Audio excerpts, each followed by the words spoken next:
Well, hello, house lovers, and welcome to the first of my many installments about the project of our new house, which you can just see behind me here, um, which is called Bon Accord, and it is going to be a process of unraveling and revealing as we restore the old house and hopefully extend out the back. Anyway, let's go inside and have a look.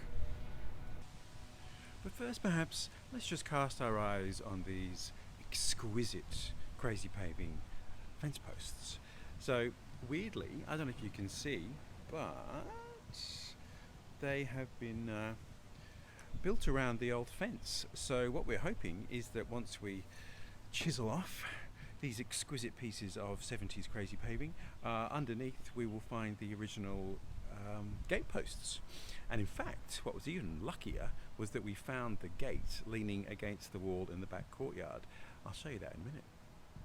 So this we just noticed leaning against the wall, so we're going to reinstate that in the front of the house. But what I discovered was that the house was called Bon Accord originally, and can you see up there the pediment just there? That was where the name of the house was originally picked out in plaster. Someone chiseled it off. $1 million question, who chiseled the name off and why? Might have something to do with the fact that the house had a bit of a racy past as a brothel, essentially. So maybe it was a name so notorious it had to be removed.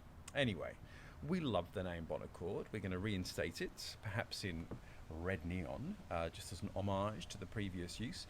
And what does Bon Accord mean? Well, it literally means good deal. But I think that's a little Trumpian, don't you? So we have decided to call the house Good Times.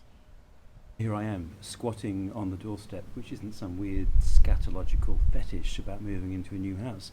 But I want to share the doorknob with you. Who doesn't love a brass knob? And behold, the original 19th century brass doorknob. Okay, let's go in.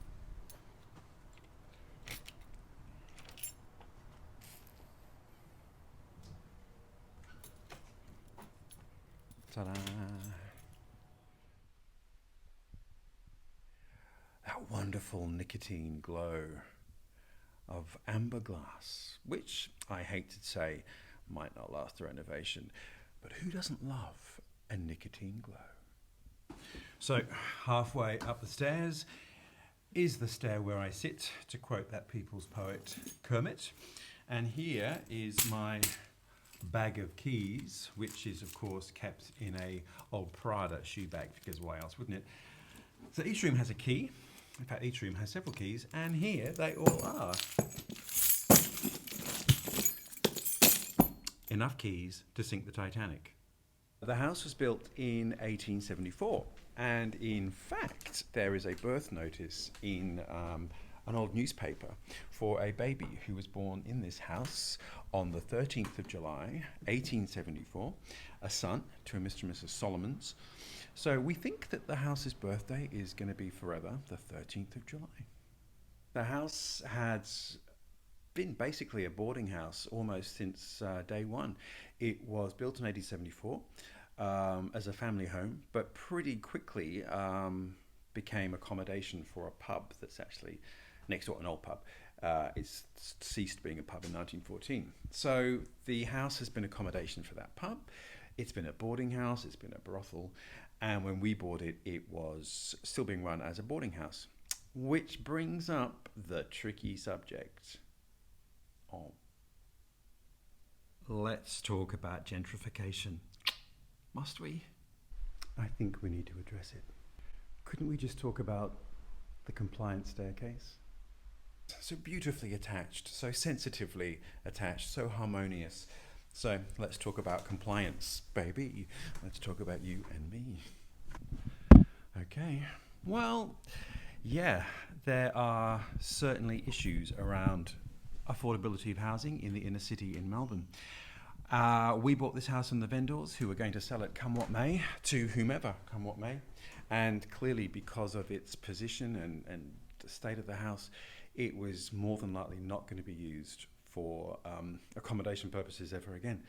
So we obviously pondered that because there were three gentlemen who lived here and had lived here for quite some time. The great news is, though, that those three gentlemen have moved just across the road. So they're on the same street, in the same area, in a building owned by the people who used to own this building. So there was a certain amount of comfort in that. The other residents of the place were quite young Italian backpackers, and we felt that they had the inner resources to be able to move on and find other places. So they weren't such a concern. But it is very sobering to think that in some of these rooms, like this one behind me, there was a lovely man in here called George, and he had lived here for 30 years in this room. And this was the sum total of his life. So we really need to honour that and be very aware, very grateful that George is across the road with two of his mates from this place. He stopped by the other day and said hello as we were out on the doorstep, and I'm convinced George will be a regular visitor, and his room behind me will more than likely be our dining room, so he might well in fact be sitting around there having a cup of tea. So did we cover gentrification? I think so.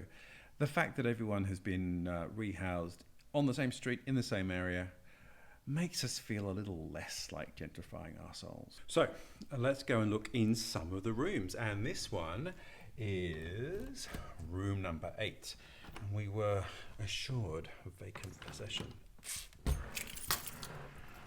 So this room is what we could laughingly perhaps call the presidential suite. Observe the beautiful marble mantelpiece, and I think actually there was an Italian guy in here, quite young, and I think he had set up a live streaming porn channel in here, just saying, who knows. There is, of course, the very luxurious ensuite bathroom, minus a loo, so maybe you just have to piss in the shower. And over here, beautiful windows and the kitchen. So this definitely was the presidential suite. And the presidential suite, although that's still a bit Trumpian, contains this fantastic marble mantelpiece from 1874 with its original cast iron surround, which you can see lurking behind the radiator.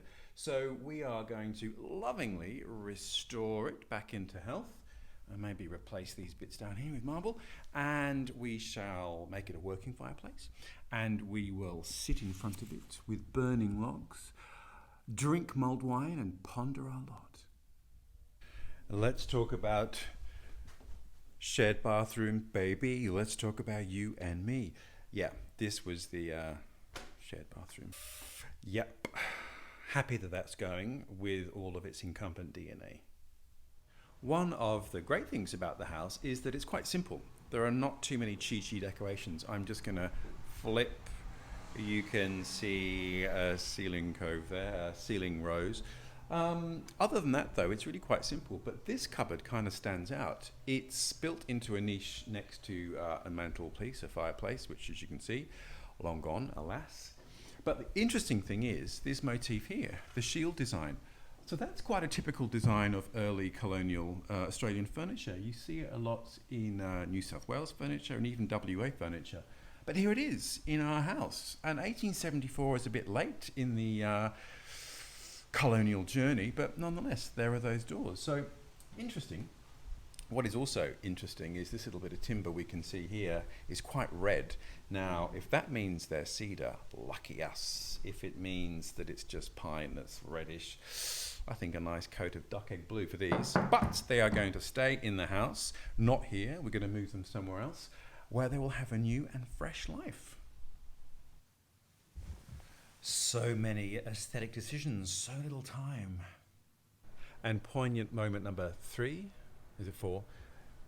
In room 9, which is off the Chappelle Corby Memorial Courtyard, is a discarded dry cleaning wrapper hanging there all alone. Although it looks kind of Margiela. poignant discovery number 3 in suite number 9 is this little piece of Indian printed rayon fabric hanging up, which I think I shall wash, obviously, very well, and maybe turn into a cushion so it can stay here as a reminder of what once was. And let's talk about room number 2. Let me try and get in.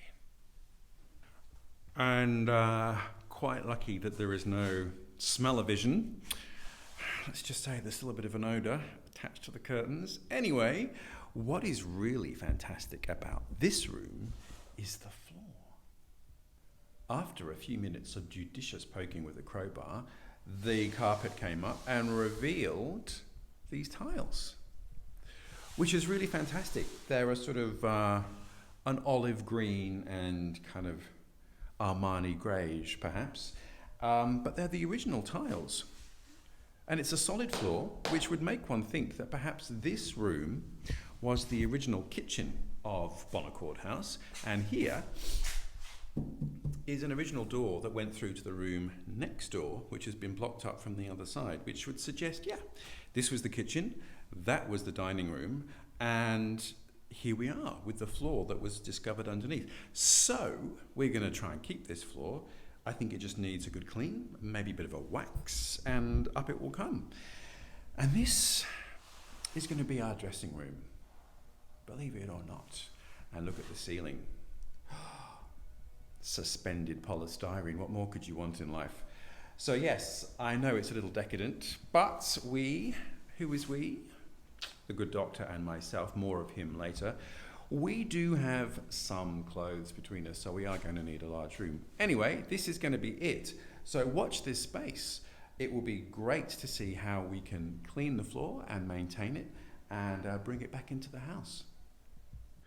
There are some nice original features in the house, not too many, which is great, but one of them being this partition which separates the front part of the hall from the back part of the hall, which we'll be keeping, obviously, and after a bit of judicious stripping, see what the timber is underneath. And if it is cedar, lucky us, I have a feeling it's probably pine, which means we'll just clean off the 150 years worth of paint and then probably just repaint them. There we are, house lovers, with the amber glow setting quietly behind us. Until next time.